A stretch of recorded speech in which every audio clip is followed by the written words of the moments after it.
Good morning students. Previous class में हम लोगों ने हमारा महासभा यूएनओ के अंदर जो महासभा जो इसका अंग है उसके बारे में हमने अध्ययन कर लिया था। आज हम इसी क्रम में आगे हमारा जो न्यू टॉपिक है सुरक्षा परिषद वो हम स्टार्ट करेंगे।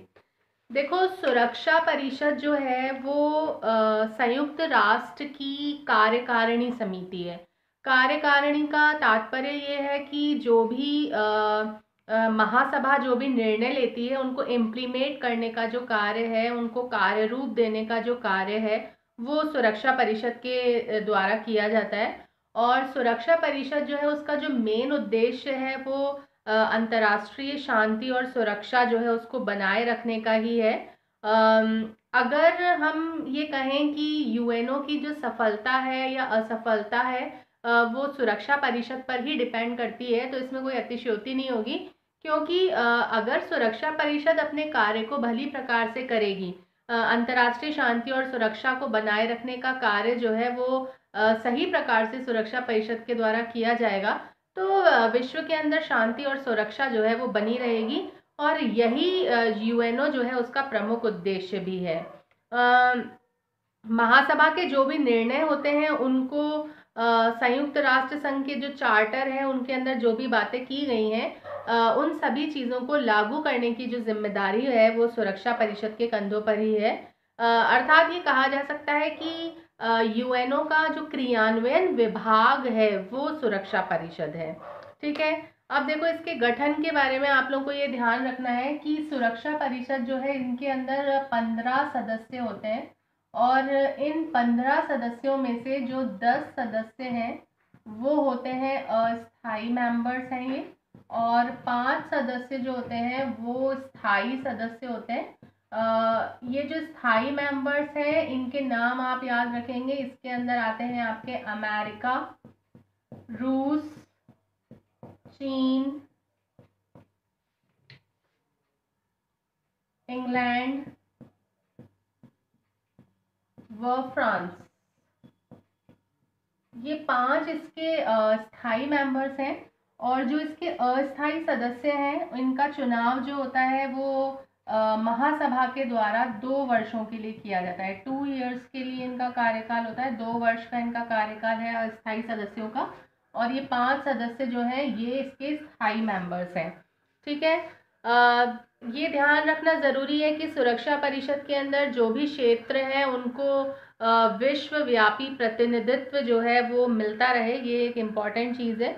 और महासभा जो है वो अंतर्राष्ट्रीय शांति और सुरक्षा जो है उसको बनाए रखने में अपना महत्वपूर्ण योगदान देती है। ठीक है, तो ये इसका संगठन है। इस संगठन को आप विशेषता ध्यान रखेंगे। ये शॉर्ट क्वेश्चन में आपसे पूछा जा सकता है कि सुरक्षा परिषद जो है उनके स्थायी सदस्य कौन कौन से हैं, क्या क्या नाम है, और अस्थायी सदस्य कितने टाइम के लिए चुने जाते हैं। ठीक है, तो ये है इसका गठन। इसके बाद में आता है इसकी शक्तियां और कार्य। देखो, संयुक्त राष्ट्र की सुरक्षा परिषद जो है वो विश्व में शांति और सुरक्षा को बनाए रखने की एक सर्वोच्च संरक्षक है। अर्थात विश्व के अंदर शांति बनी रहे, सुरक्षा रहे, इसका जो मेन उत्तरदायित्व है वो सुरक्षा परिषद को ही सौंपा गया है। जो मेन इसका जो मोटिव है वो यही है। ये संयुक्त राष्ट्र के जो भी सिद्धांत हैं, उनके जो उद्देश्य हैं उनसे भी बंधी होती है। मतलब कि अगर ये सोचे कि अपनी इच्छा अनुसार कोई कार्य कर ले, तो ये अपनी इच्छा अनुसार कोई भी कार्य नहीं कर सकती। और इसके जो सदस्य होते हैं उनको सुरक्षा परिषद के जो निर्णय हैं उनको स्वीकार करना होता है और उनको लागू करने की स्वीकृति ये देते हैं। तो जो इनके इसका जो मेन इसका जो कार्य है सुरक्षा परिषद का, वो है अंतर्राष्ट्रीय शांति और सुरक्षा से संबंधित निर्णय लेना। नेक्स्ट जो है वो है अपने जो भी निर्णय हैं उनके निशस्त्र क्रियान्वयन की शक्ति है, अर्थात अस्त्र शस्त्र जो है उनका प्रयोग ना हो, निशस्त्र तरीके से क्रियान्वयन हो। तीसरा, जो नए सदस्य होते हैं या फिर जो महासचिव है या अंतर्राष्ट्रीय न्यायालय के जो न्यायाधीश हैं उनका चुनाव कराने से संबंधित शक्तियां हैं। चौथा, जो भी विवाद हैं उन विवादों का शांतिपूर्ण तरीके से हल करना जो है वो भी इसका एक प्रमुख कार्य है। ठीक है, इसके बाद में इसका आलोचनात्मक मूल्यांकन किया जाता है। देखो, आलोचना इसकी ये की गई है कि आपको पता है कि सुरक्षा परिषद जो है वो एक बहुत ज़्यादा संवेदनशील अंग जो है वो माना जाता है। लेकिन 1950 के बाद में सामान्यतः इसकी बहुत अधिक आलोचना की गई है, क्योंकि चार्टर के अंतर्गत जिस भूमिका को निभाने की बात कही गई थी या जो जिम्मेदारी इसको सौंपी गई थी, वो पूरी तरह से इस जिम्मेदारी को नहीं निभा पा रही है। मतलब वीटो का प्रयोग जो है वो स्थायी सदस्यों के द्वारा बहुत अधिक जो है वो वीटो का प्रयोग जो है वो किया जा रहा है, जिससे कि बहुत बार इन्होंने महत्वपूर्ण कार्यवाही जो है उनको आगे बढ़ने से रोका है। तो कहा जा सकता है कि वर्तमान में इसकी शक्तियों में कुछ कमी आई है। ठीक है, तो ये सुरक्षा परिषद आपकी कंप्लीट हो गई। इसके बाद में आता है अंतर्राष्ट्रीय न्यायालय। देखो, अंतर्राष्ट्रीय न्यायालय जो है ये जो इसके अंग हैं, इनमें से किसी भी अंग के बारे में आपसे बोर्ड के अंदर पूछा जा सकता है। इसमें से भी ये 6 नंबर का क्वेश्चन बनने की पूरी संभावना है, क्योंकि 6 नंबर की ये यूनिट है आपकी। ये वाला चैप्टर जो है वो 6 नंबर का ही है, तो एक ना एक क्वेश्चन इसमें से ज़रूर आएगा। तो ये अंतर्राष्ट्रीय न्यायालय जो संयुक्त राष्ट्र का जो चार्टर है उसका जो अनुच्छेद है 92, उसके अंदर अंतर्राष्ट्रीय न्यायालय के बारे में बताया गया है। और इसका जो मुख्यालय है वो हेग में है।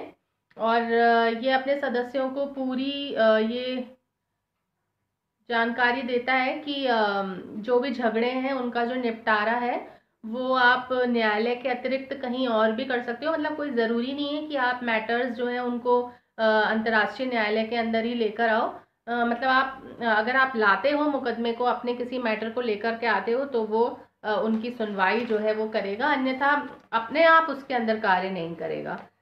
इसकी संरचना जो है, इसमें जो सदस्य हैं न्यायालय के, वो सुरक्षा परिषद जो ये आपकी महासभा जो है उनकी जो शर्तें होती हैं निर्धारित, उनके अनुसार कार्य करते हैं। और अंतर्राष्ट्रीय न्यायालय के संविधान में वो लोग भी शामिल हो सकते हैं जो इसके सदस्य नहीं हैं।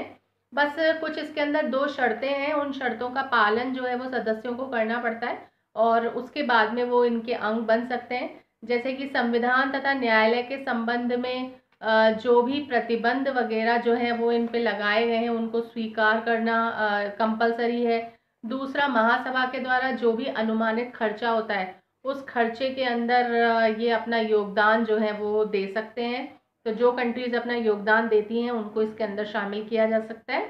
अंतर्राष्ट्रीय न्यायालय के अंदर 22 न्यायाधीश होते हैं, और ये वो लोग होते हैं जिनको कि कानून की अच्छी खासी योग्यता होती है, विधिवक्ता होते हैं वो, या अदालतों की जो कार्यवाही होती है उसके अंदर एक विशेष योग्यता वाले लोग जो हैं जिनका उच्च चरित्र होता है, उनको इसके अंतर्गत चयनित किया जाता है।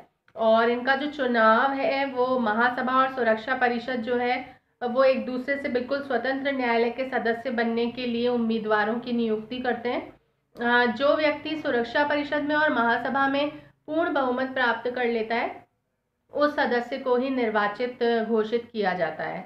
और इनका जो कार्यकाल है, जो अंतर्राष्ट्रीय न्यायालय के जो न्यायाधीश होते हैं इनका कार्यकाल 9 वर्ष का होता है।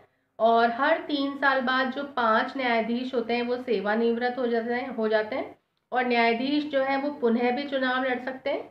हालांकि जो राष्ट्रीय सरकारें हैं वो न्यायाधीशों को मनोनीत करने और उनके चुनाव में भाग लेती हैं, लेकिन जो न्यायाधीश होते हैं वो न केवल अपने मतलब अपने प्रतिनिधि, अपने देश के प्रतिनिधि के रूप में कार्य नहीं करते हैं, और ना ही वो अपनी सरकार के निर्देश अनुसार कार्य करते हैं।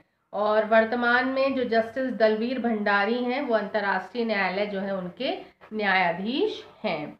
इसके बाद में इसकी शक्तियां और इसके क्षेत्राधिकार आते हैं, जिनको 3 भागों के अंदर विभाजित किया गया है। देखो, ये जो इनके क्षेत्राधिकार हैं ये 3 भागों में विभाजित हैं।